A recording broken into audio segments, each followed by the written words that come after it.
13. Lean todos conmigo aquí en la pantalla. He aquí que mi siervo será prosperado, será engrandecido y exaltado, y será puesto muy en alto. Isaías capítulo 52, versículo 14 dice: ¿cómo se asombraron de ti muchos?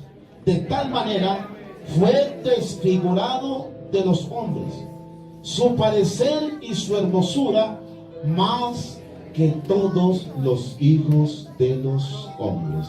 Un aplauso a este Dios de la gloria. Pueden sentarse y tengan la amabilidad. Cuando hablamos de esta palabra, dice Isaías capítulo 52, versículo 14, que él fue desfigurado. Y cuando usted lee el texto sagrado, se es necesario recurrir a algunas ciencias que nos permiten comprender la magnitud de lo que realmente le pasó a Cristo en la cruz del Calvario.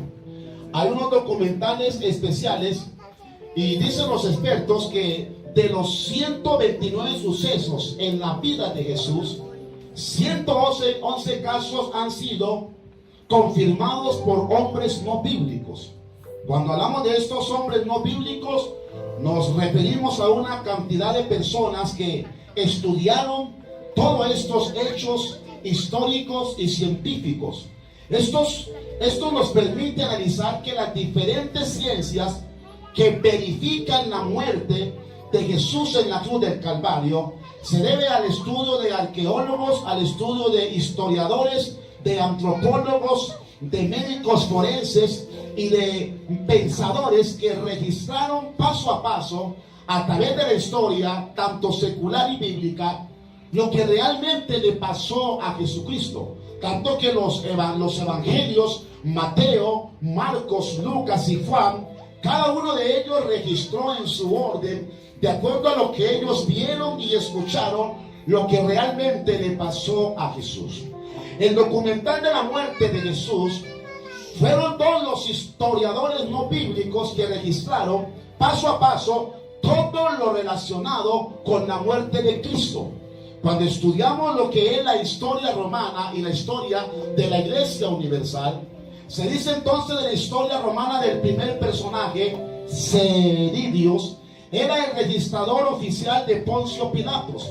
De acuerdo a esta historia, había otro personaje llamado Praefectus, el cual era el registrador oficial Finicios Capérnicos, máximo jefe del ejército romano. Estos personajes como tal habían permitido registrar paso a paso cada uno de los acontecimientos que había pasado en el momento de Cristo en la cruz del Calvario. La historia romana registra entonces que Ciridius y Praefectus fueron los delegados de la corte romana para el juicio del más grande representante de la historia, el cual partió la historia de la humanidad en dos. Y es por eso que la historia romana registra entonces que la tortura de Jesús se fue dando paso a paso, tal como lo registran los historiadores de la época y como quedó en el registro bíblico. Esto entonces nos permite que la historia dice que la tortura de Jesús se efectuó en 5 angustiosos días.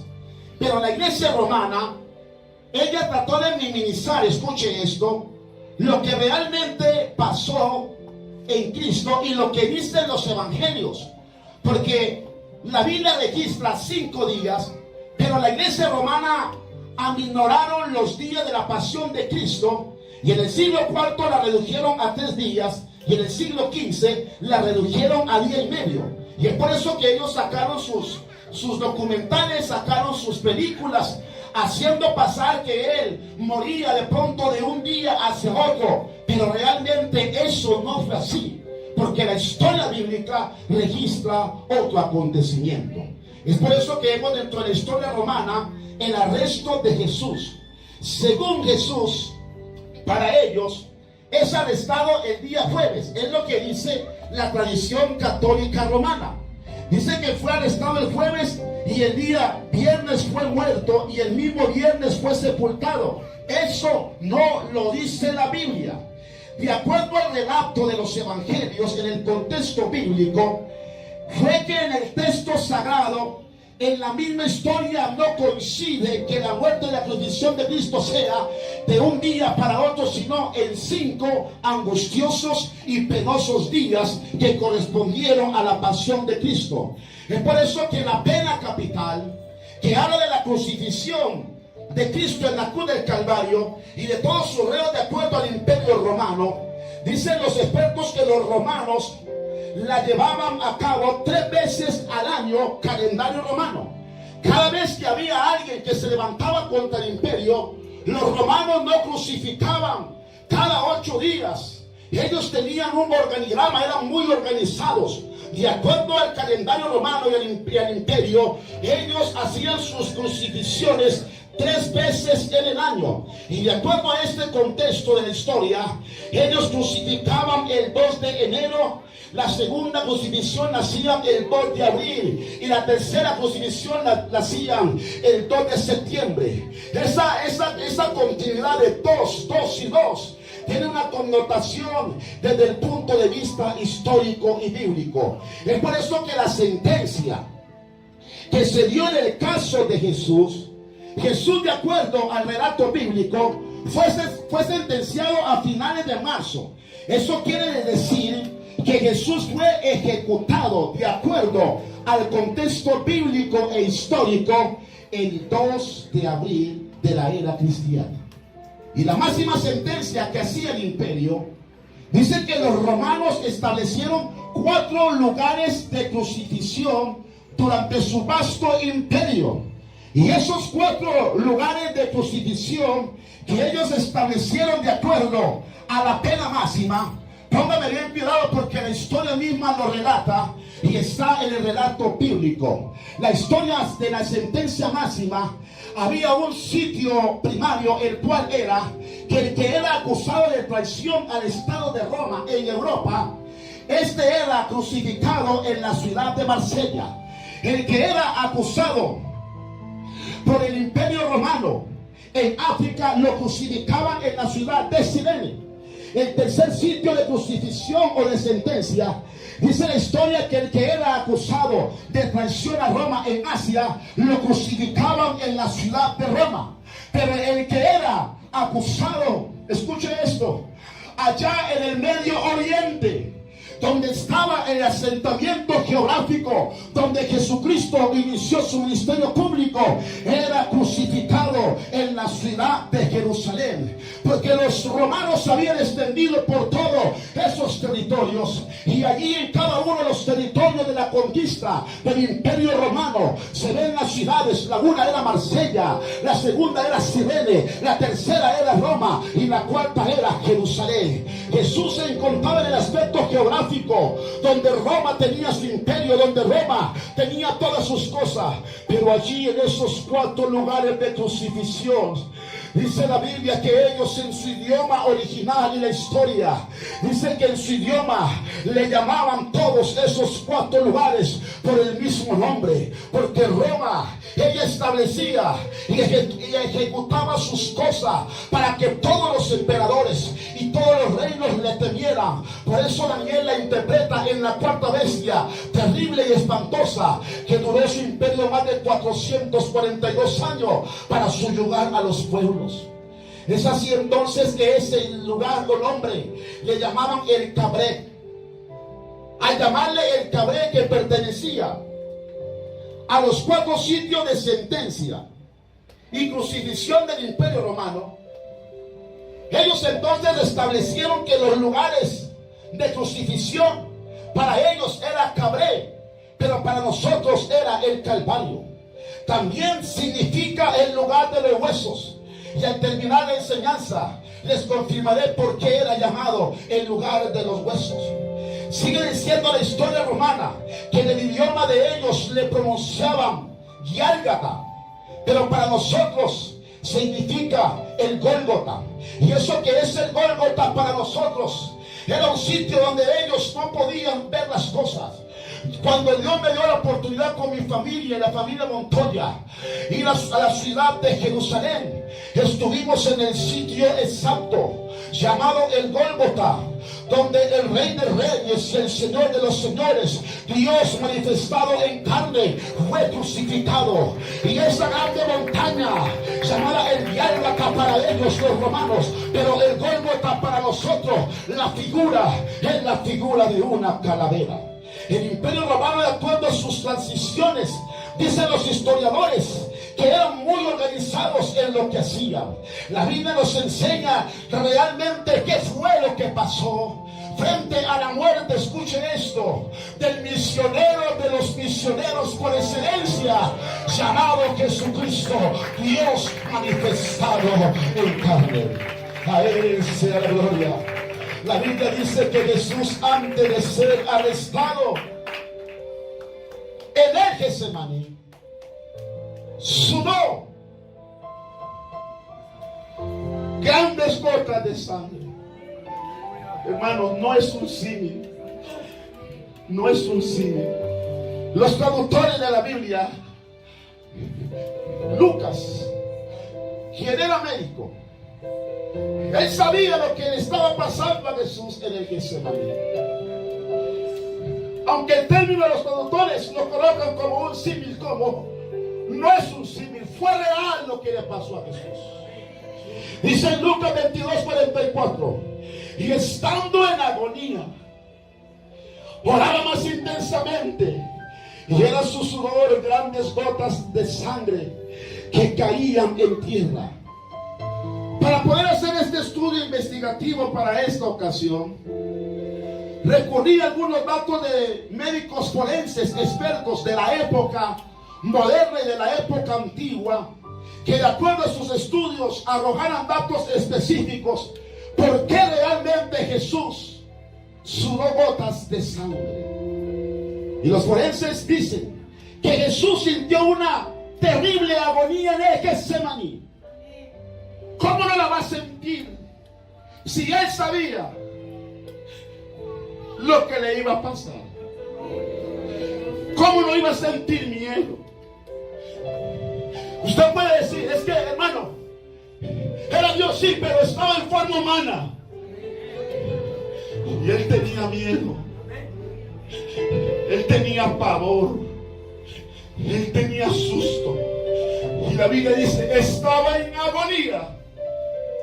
La palabra agonía en el texto original quiere decir desespero. Estoy angustiado. No sé qué hacer. Y realmente Jesús sabía lo que le iba a esperar. Y dice también la Biblia que aparte de esa agonía, tenía una profunda tristeza por la condición humana.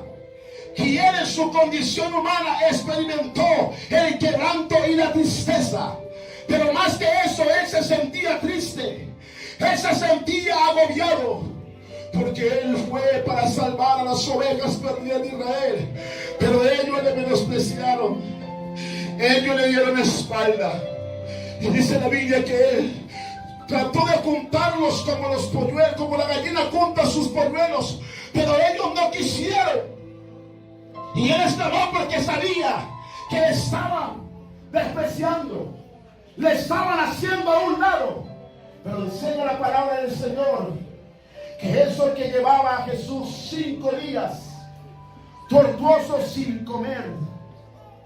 ¿Sabe por qué? Porque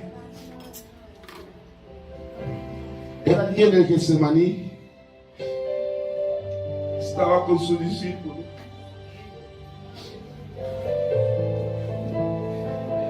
Y unas horas antes había mandado a preparar la cena. Uno cuando está angustiado, con problemas, estresado, usted pierde el apetito. No tiene ganas de hacer nada. Por más que intente levantarle el ánimo, él estaba en agonía. Pero tenía una profunda tristeza. La humanidad no me han hecho caso. Hice milagros, los sané. Y él dice, me acusaban de que era pecador. me acusaron de tantas cosas. Y él allí tenía esa agonía. Pero ¿qué fue lo que realmente pasó? Los datos forenses dicen que Jesús, antes de ser arrestado, previo al arresto, comió de la cena y tomó un pedacito de pan y bebió un poquito de vino. Por lo tanto, su alimentación no era la mejor. Aparte de tener la agonía, tenía hambre, tenía sed, y al no consumir los alimentos necesarios, a esa hora su cuerpo había descendido las defensas de su cuerpo. Y dice los forenses que toda esta situación de flagelo afectó la psiquis de Jesús. En ese instante dice que agonía le dio una aparente demencia. Usted lee el texto, pero no se da cuenta qué realmente le pasó. Por eso Mateo 26:38 dice: entonces Jesús les dijo, mi alma está muy triste hasta la muerte. Él sabía. Imagínese,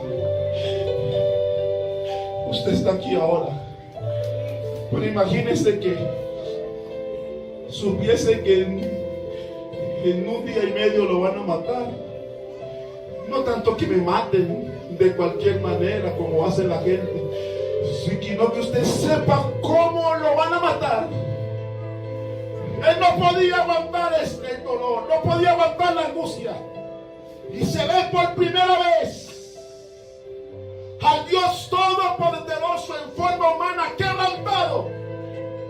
Pero todo eso Él lo hizo por usted, por usted, por usted, por usted. Y lo hizo por mí.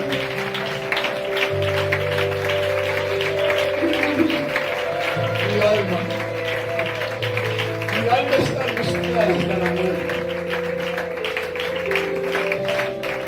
La Biblia dice que Jesús, antes de ser arrestado, sudó gotas de sangre por esa angustia. Dicen los médicos, hablando de ese fenómeno, que es conocido como hematidrosis. La hematidrosis es una condición que en el ser humano también es conocida como hemodrosis, que se trata de una respuesta fisiológica a una situación, escuche esto, de estrés máximo.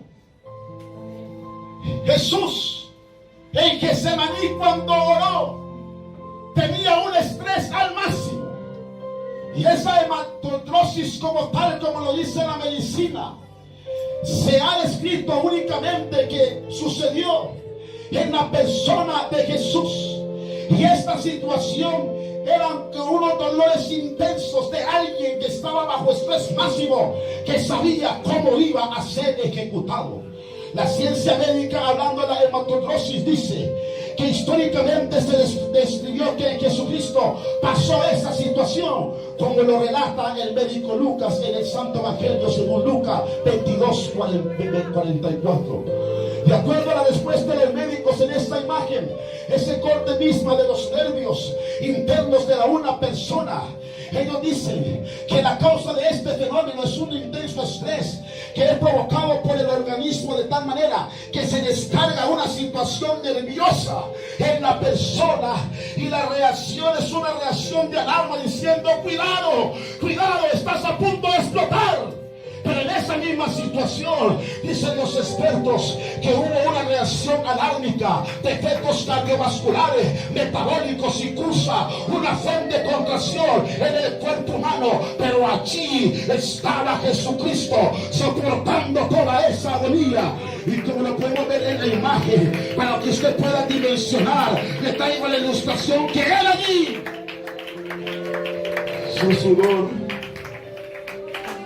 su sudor, grandes gotas de sangre. A este mensaje veo hermanos relajados, veo a otros conmovidos, veo a otros como que no fuera por ellos, Por usted, hermano, que no está sintiendo todavía nada, que parece ser que esto es un cuento de hadas. No. La Biblia lo registra, la historia lo confirma, y nosotros somos testigos que lo que pasó fue así. Y por eso en San Mateo 26:39 dice: y yendo un poco adelante,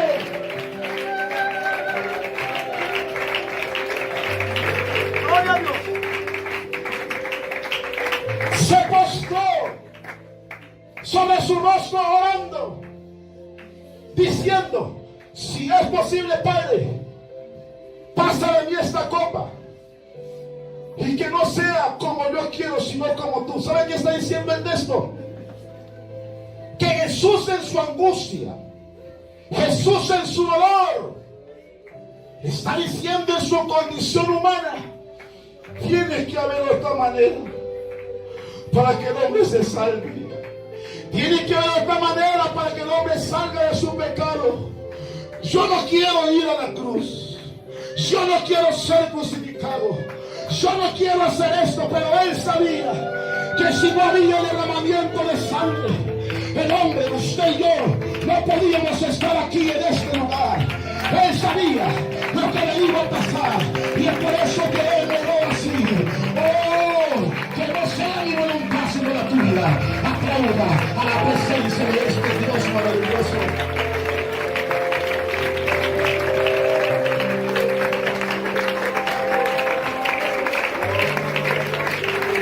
Fuerte ese aplauso para él, aleluya.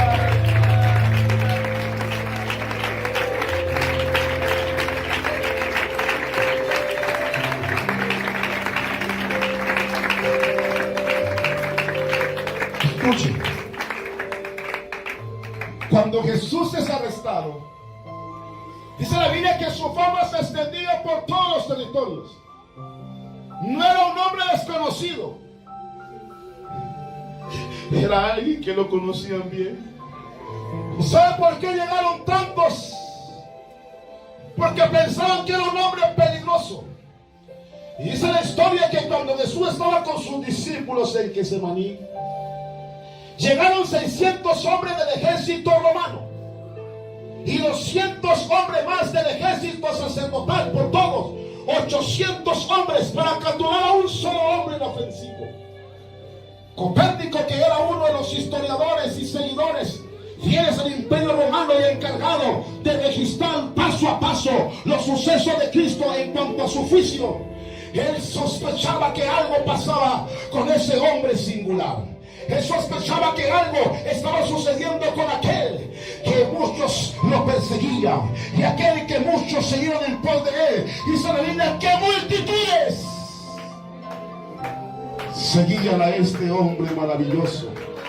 Y en Juan 18:4, cuando se acercó esa turba de hombres malvados del ejército romano, 800 soldados por total, dice: pero Jesús, San Juan 18:4, sabiendo todas las cosas que le habían de sobrevenir, se adelantó y les dijo: ¿a quién buscáis? Y aquí viene él en su cansancio, él en su estrés, él sudando gotas de sangre, él debilitado y sin fuerzas, sacó de lo más profundo de su corazón toda fuerza humana, parándose como un gladiador, porque él sigue siendo el Rey de Reyes, el Señor de los Señores. Y en medio de esa debilidad se paró el Rey de Reyes, y cuando ellos respondieron a Jesús Nazareno, ese verbo conjugado que dijo: yo soy, o si yo soy, yo soy, yo soy.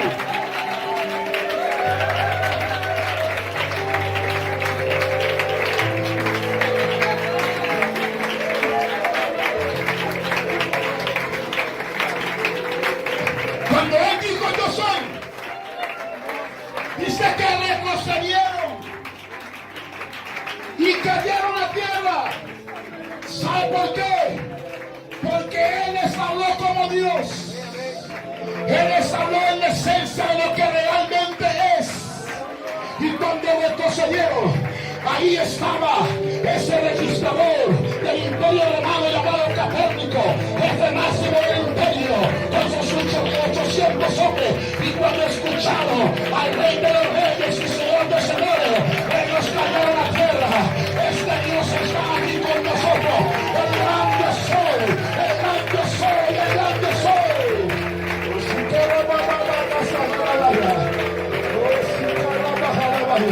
Y escucha esto. Escucha esto. En San Juan 18:12 dice: entonces la compañía de soldados, ¿cuáles? Los 800.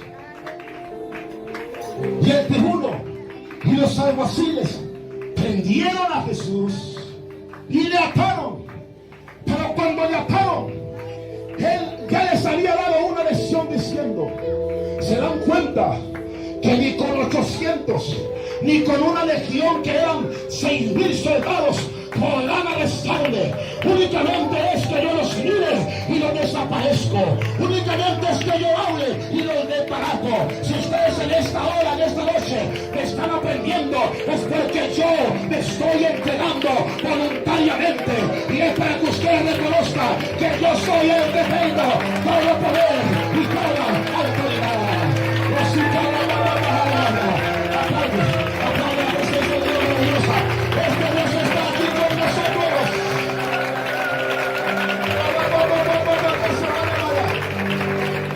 Por eso cuando dice: y prendieron a Jesús y le ataron, el original en griego es el cordero inmolado, o sea, que se entregó voluntariamente. A eso se refiere el texto. A Jesús lo arrestaron no porque ellos tenían la fuerza y la capacidad, porque era imposible, hermano William, era imposible, hermana Nancy, era imposible, hermano Castellano, era imposible, hermana Liliana, era imposible, hermano Edison, era imposible, hermana Ruth, era imposible, la madre iglesia, que pudieran arrestarlo a él. Así él estuviera debilitado, él tenía y seguía con todo el control. Él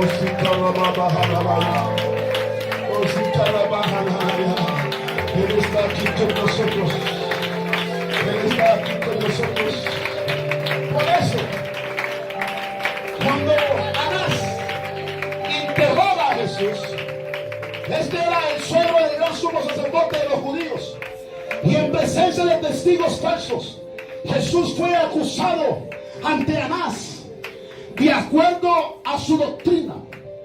Y buscando ocasión, recuerden que el que era acusado en el occidente, oriente como tal, tenía que ser crucificado allí en Jerusalén. Y la sentencia no era cualquier tipo de sentencia, era una máxima sentencia.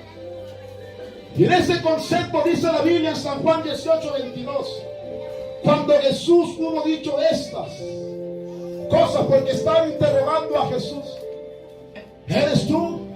Háblanos, ¿por qué te han arrestado? Y ahí en su interrogatorio, él de una manera mansa, porque esa es la esencia de Jesús: aprenda de mí que soy manso y humilde de corazón. Le estaba respondiendo al gran sumo sacerdote. Y cuando Jesús hubo dicho esto, dice la Biblia que uno de los alguaciles que estaba allí le dio una bofetada, diciendo: ¿así respondes al sumo sacerdote? Pero la bofetada que habla la Biblia no es la bofetada que nosotros estamos acostumbrados, porque la bofetada que nosotros damos es así. De acuerdo a la bofetada en el contexto cultural, es del griego hiari, que traduce yasta, que significa palazo o garrotazo. El centurión que estaba al lado del gran sumo sacerdote tenía un palo en la mano, y cuando Jesús habló, este alguacil, como se supone que era escriba, era un zurdo, Y con fuerza y vehemencia hizo esto,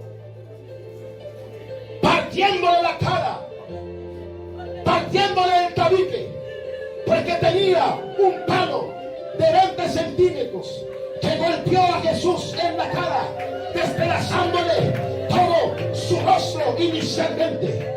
Y esa bofetada, como está en la imagen, en este corte anatómico de los médicos forenses, la Biblia enseña lo siguiente: que ninguno de sus huesos serían partidos, pero el tabique no es un hueso. El tabique es un cartílago, y ese cartílago de Jesús fue roto. Al ser roto como tal, comenzó a sangrar. Comenzó a sangrar.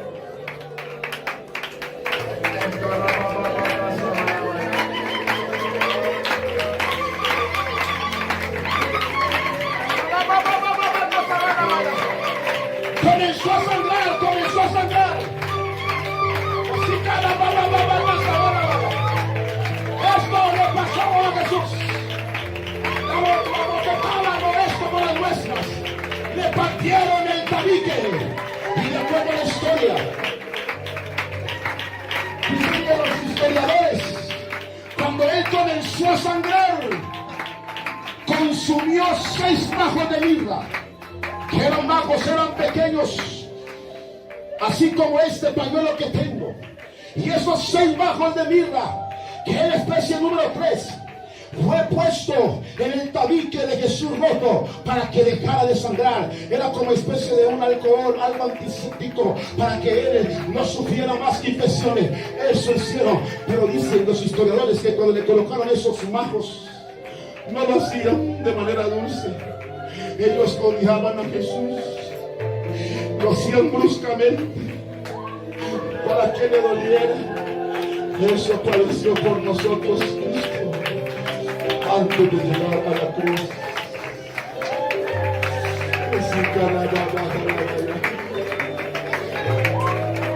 Como estaba siendo entrevistado, dice la Biblia que él lo llevaron al Sanedrín. Al ser llevado al Sanedrín, fue llevado a la máxima corte del pueblo judío. Esa máxima corte del pueblo judío, como decir en Colombia, la Corte Suprema de Justicia, fue llevado allá, hermano Belsasar, para que fuese interrogado más severamente. Y ahí ellos, con sus cosas, con sus leyes, al frente de un hombre inocente. Dice la Biblia que Pedro descendía de lejos, y fue a mí desde lejos que veces a venir a la distancia, que él estaba siguiendo a su maestro. Y dice San Mateo 18:27, negó Pedro a Jesús y enseguida cantó el gallo.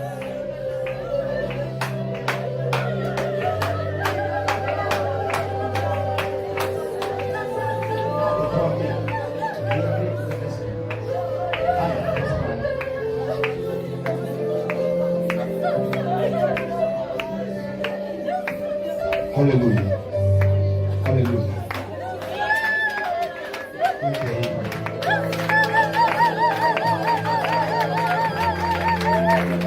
Pedro,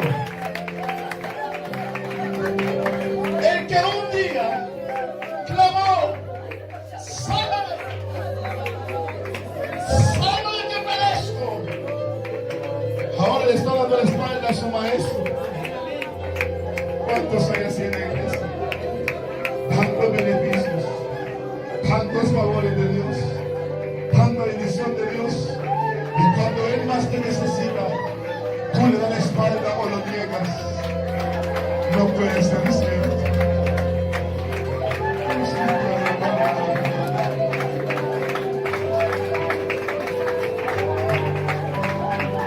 Hay un engaño, hermanos, y es el campo del engaño. Algunos historiadores y traductores bíblicos tienen varias versiones.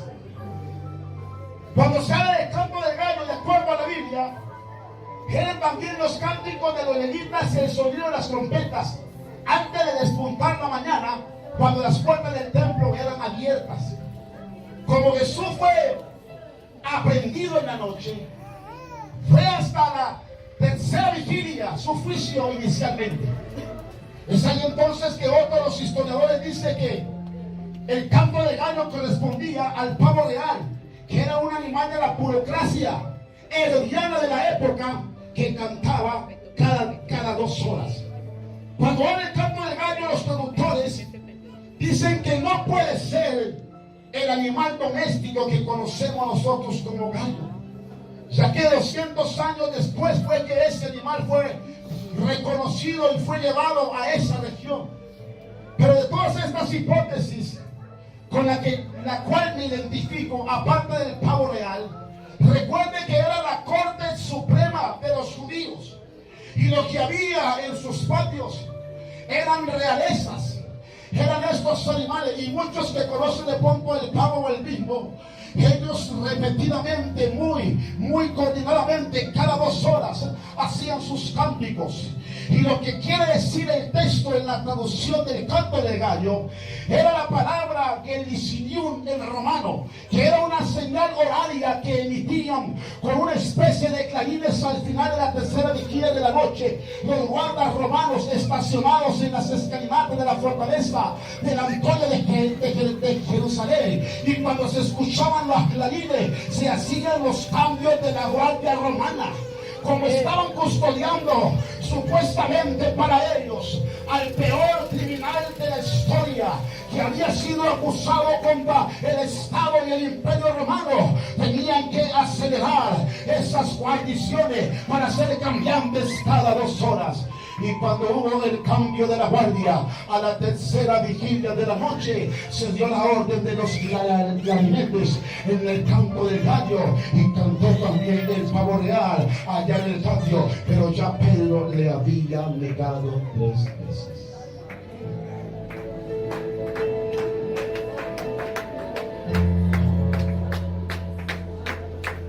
¿Cómo negar? ¿Cómo negar? ¿Cómo darle la espalda a este Dios maravilloso? Amén, amén. La Biblia dice que al siguiente día el Sanedrín determinó que Jesús debía ser muerto. Pero esto se debía hacer a través de un decreto. Dice que le arrancaron la barba. Arrancarle la barba como tal, aparte de tener su tabique fracturado y sangrando, imagínense cómo quedó su rostro. Por eso el texto de Isaías dice: varón de valores. Amén, amén. Desfigurado. Por eso no hay parecer en él ni hermosura. Está desfigurado el maestro. En San Juan capítulo 18, 22, 29 dice: llevaron a Jesús de casa de Caifás al pretorio. Era de mañana, era el siguiente día, y ellos no entraron en el pretorio para no contaminarse y así comer la Pascua, porque estaban corriendo con el tiempo. En San Juan 19, 18, 29 dice: entonces salió Pilato, como el Sanedrín, la máxima corte, no podían hacer nada. Era el gobernador que debía emitir el decreto para que matasen a Jesús. Entonces Pilato le dijo: ¿qué acusación traes contra este hombre? Si este no fuese malhechor, no te lo habríamos entregado. Pero la palabra cuando dice si no fuese, es la versión, el original en griego, euforia, rabia, ira. Le gritaron al emperador: este hombre ha sido acusado como un malhechor. Pero era también para que se cumpliese la escritura. Entonces dice San Juan 18:31: entonces le dijo Pilato: tomadle vosotros y juzgadle según vuestras leyes. Y los judíos seguían enfurecidos y le dijeron: a nosotros no nos es permitido dar muerte a nadie. Tienes que emitir el decreto de muerte contra Jesús. Es lo que dice el texto. San Juan 18:33 dice: entonces Pilato volvió a entrar al pretorio y viendo ahí a Jesús, porque afuera gritaba, y se dice ser el rey de los judíos, pero cuando él entra al pretorio y lo ve desfigurado, sin su barba, con su tabique roto, pero dentro de sus ojos expresaba un tremendo amor, una profunda ternura para aquellos que lo estaban señalando. Y él le dice, ¿eres tú el rey de los judíos? Pilato, cuando comienza a interrogarlo, dice la Biblia, alabanzas sean dadas a él, que Pilato le dice, no me respondes a mí, si yo tengo autoridad para poderte crucificar o no. Y Jesús una vez más le da una lección a un grande destinatario de Roma. No te será dada ninguna autoridad, sino te fue dada del cielo, diciendo, es que yo soy la autoridad. Yo soy la autoridad. Yo soy el que tengo el poder. Yo soy el que tengo el control. Yo soy el que tengo el dominio.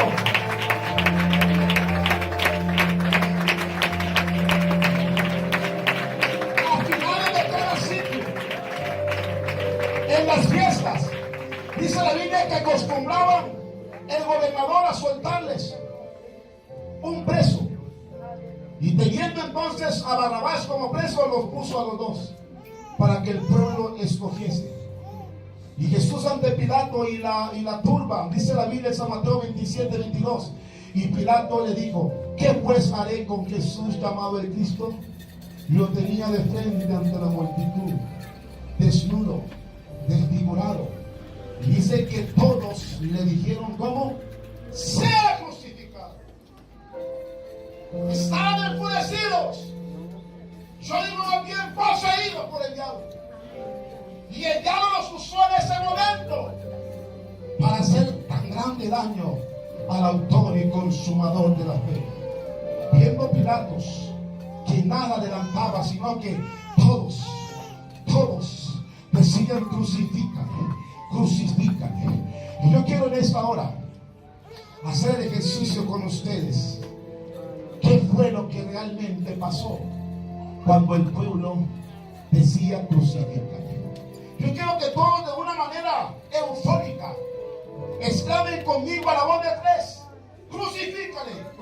Y a la medida que van ustedes hablando crucifícale, seguirán hablando hasta que yo dé la orden de parar, para que cada uno de que esté al lado escuche y sepa cómo se sintió el autor y consumador de la fe. 1, 2, 3, está bien. ¡Fuerte! ¡Fuerte! ¡Fuerte! La turba no clamaba como ustedes lo hablan antiguamente. Ellos lo hablaban con rabia. Ellos lo hablaban con odio. Ellos lo hablaban con la sangre. Hay que matarlo, crucifíquenle. Y él, sabiendo que no podía hacer nada, la expresión sea crucificado era la expresión del pueblo y era la palabra sasis. Y el término sasis, cuando ellos clamaron crucifícale, tomaron sus sasis, que eran unos trapos, y los apretaban. Y cuando decían crucifícale, hacían esto con su mano, hacían esto con su dedo, como está en la gráfica. Tomaban el sasi y de acuerdo a los romanos, esto es mátale, mátale, mátale, no merece vivir, crucifícale. Ellos tomaron sus sasis porque era una costumbre romana. Pero aunque tomaron sus sasis, entonces Pilato, para lavarse las manos, para decir, yo no tengo culpa en lo que pase esto, porque él se lavó las manos diciendo, si este realmente es un grande representante y vienen sus ejércitos a acabar mi imperio, yo no tengo nada que ver con la muerte de este. Pero entró lo más peor hacia Jesús. En Juan 19:1 dice la Biblia, y así que entonces tomó Pilato a Jesús y ¿qué? Y le azotó. Cuando habla la palabra azotar, quiero que miren esta gráfica, por favor. La flagelación del Imperio Romano tenían los látigos, pero Jesús no fue flagelado por los judíos, fue flagelado por los romanos. y los romanos daban 100 azotes. Cada uno de estos garfios y látigos, de acuerdo a lo que se conocía en el contexto romano, era llamado la flagún. Y el flagún como tal tenía las siguientes composiciones. El flagún se componía de pedazos de huesos, se componía de pedazos de metal, de pedazos de cristales, de pedazos de bolas de acero, y cada eran puestas hacia el fondo, eran puestos a lo largo, era como una trenza de una mujer que estaba dándose como tal, y no era un solo latigazo. Ese flagún se componía en ocasiones de 9 trenzas y se componía también de 13 trenzas. Por lo tanto, cuando le daban latigazos a Jesucristo, no era un solo latigazo, sino que eran hasta 9 y 13 latigazos al mismo instante. Es por eso que el flagún y la flagelación romana dice que los latigazos se le daban 50 al que era acusado por un robo, se le daban 70 latigazos al que matara a un ciudadano romano, y se le daban 100 latigazos al que fuera acusado de traición al Estado romano. Estoy hablando de que a este Dios maravilloso, en forma humana, lo estaban acusando y dándole latigazo como lo peor de la raza humana. Pero esto era una misma obra del diablo para tratar de matar a Jesucristo antes de que llegara a la cruz. Porque escuche esto, y de acuerdo a lo que investigué en la historia romana,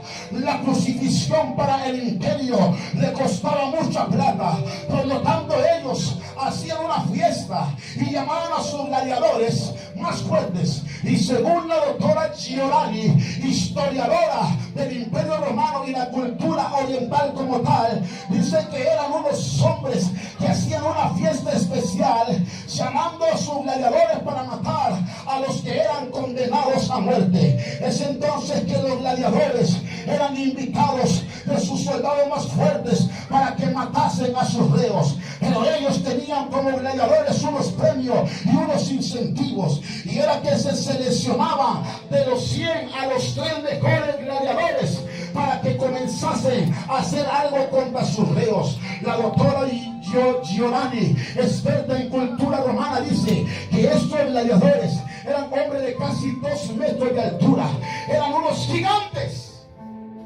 Y como eran unos gigantes, tenían unos premios especiales. Y de acuerdo a la investigación que hice, el gladiador, escuche esto, que matara a Jesús iba a recibir un talento de oro romano, o si no, recibía algo de plata de acuerdo al peso del sentenciado.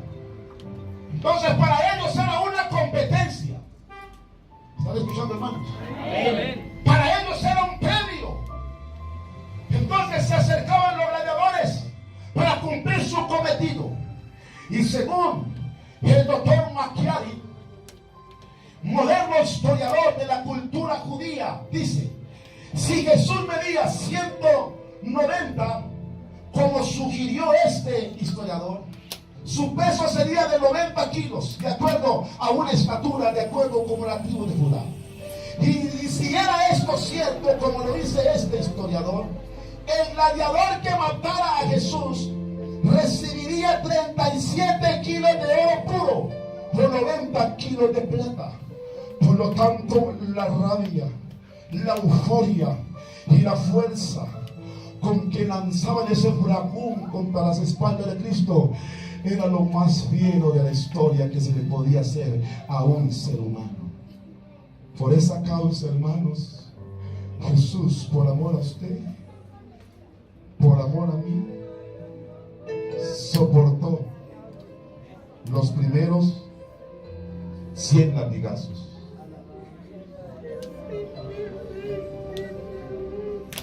Luego dice la Biblia que lo volvieron a azotar 100 veces. Los gladiadores, cada uno llegaba y daba 10 latigazos y se iba a ver quién lo mataba. Pero ahí estaba Jesús, aferrado a la vida. Dicen los médicos forenses que cuando caían los garfios, sobre su cuerpo y lo sanaban. Sacaban pedazos. Amén, amén. Se presentó una patología inmediata en él, y es que él tenía dificultad para respirar. Sus entrañas casi se le miraba todo. Dice que él estaba de una manera fetal, así, y tenía una respiración profunda.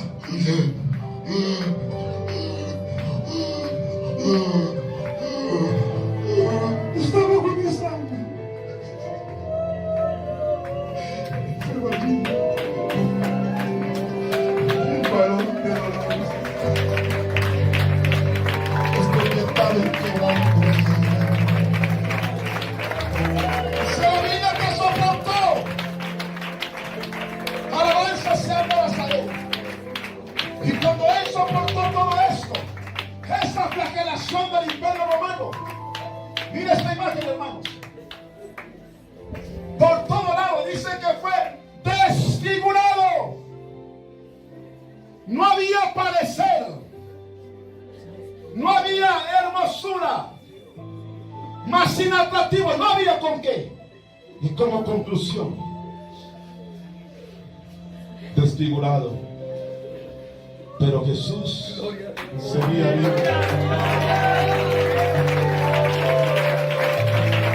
Él seguía vivo por ti y por mí.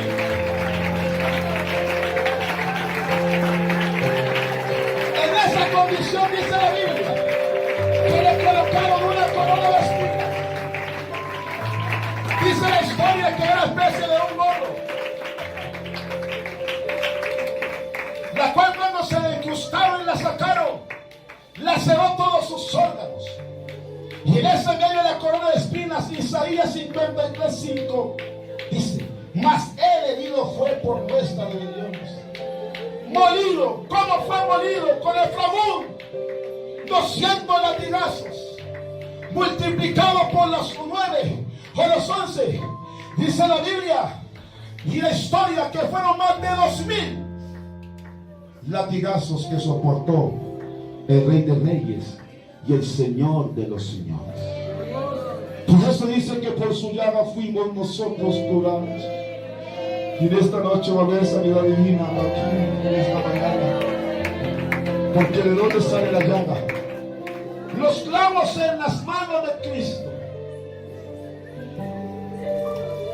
tocaron los nervios de su cuerpo, porque todo nuestro cuerpo está lleno de nervios y sensibilidad al dolor por todo lado. Y aparte de todo ese sistema nerviósico, los clavos en los pies de Cristo, de acuerdo a los médicos forenses, tocaron el nervio peroneo profundo. Cuando clavaron a Cristo y los romanos con su furia le colocaron ese clavo romano aquí en esta parte, pero en el pie, y comenzaron a hacerle esto. Esos clavos en los pies de Cristo, escuche esto, tocaron todos estos nervios. El nervio interno, arterial tibial peroneal, el nervio tibial posterior, el tendón de Aquiles, nervio sural, el melón externo, el nervio safeno, el tendón de la tibia interior, el nervio peroneo profundo. Y cuando llegó el clavo al nervio peroneo profundo, el grito,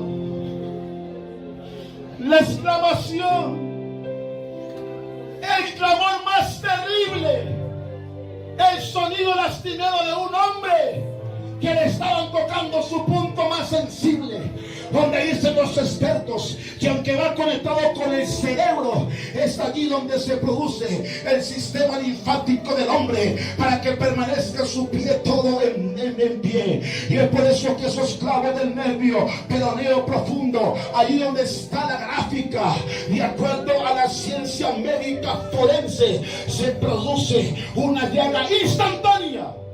Y cuando se produce esa llaga instantánea, allí Jesucristo experimentó en carne propia el dolor del cáncer. Allí Jesucristo experimentó en carne propia la migraña. Allí Jesucristo experimentó en carne propia todos los dolores que le puede pasar a cualquier ser humano en este mundo. Y es por eso que escribió Isaías: mas el herido fue por nuestras rebeliones. Oh, aleluya. Y el castigo de esta paz fue sobre él, y por su llaga fuimos nosotros curados. O sea que si el romano no toca ese nervio peronal interno en los pies del maestro, no habría sanidad, no habría sanidad, no habría sanidad. Pero esa llaga está aquí. Él te puede sanar, él te puede curar, él te puede restaurar, él te puede sanar, él te puede curar en esta hora. Pero aplaude su presencia, aplaude su presencia. Por su llaga fuimos nosotros curados, por su llaga fuimos nosotros curados.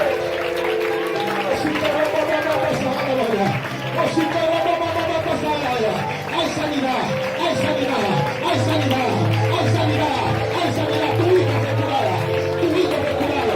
Él cura el cáncer, él cura la migraña, él cura la migraña, él cura toda enfermedad. Porque ese nervio peronal interno, oh, si cada baja la valla, fue tocado.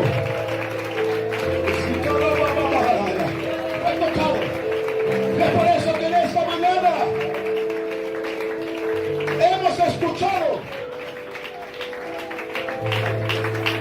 miles de testimonios. Miles de testimonios. Él me sanó. Él me sanó. Él me salvó.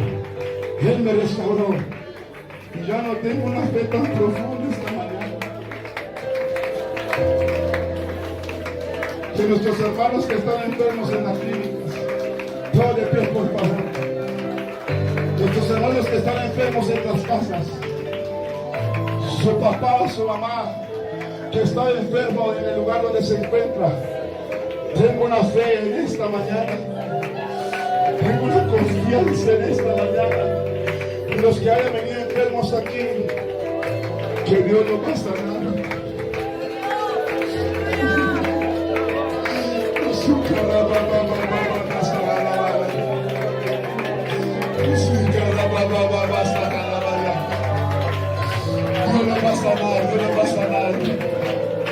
Por su llaga, por su llaga, por su llaga los nosotros curados. Por su llaga, por su llaga, por su llaga.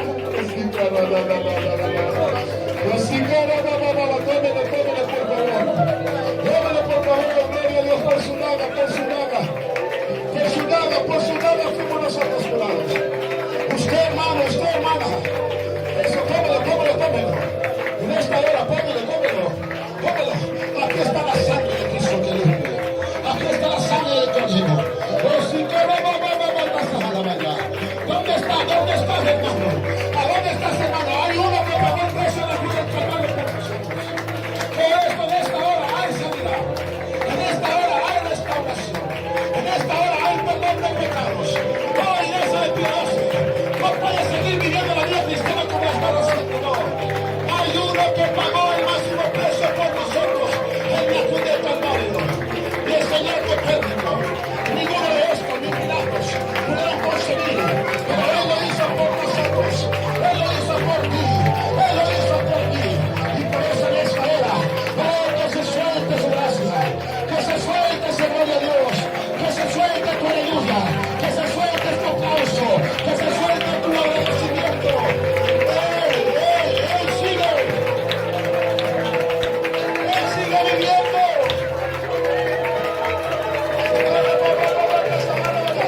Él sigue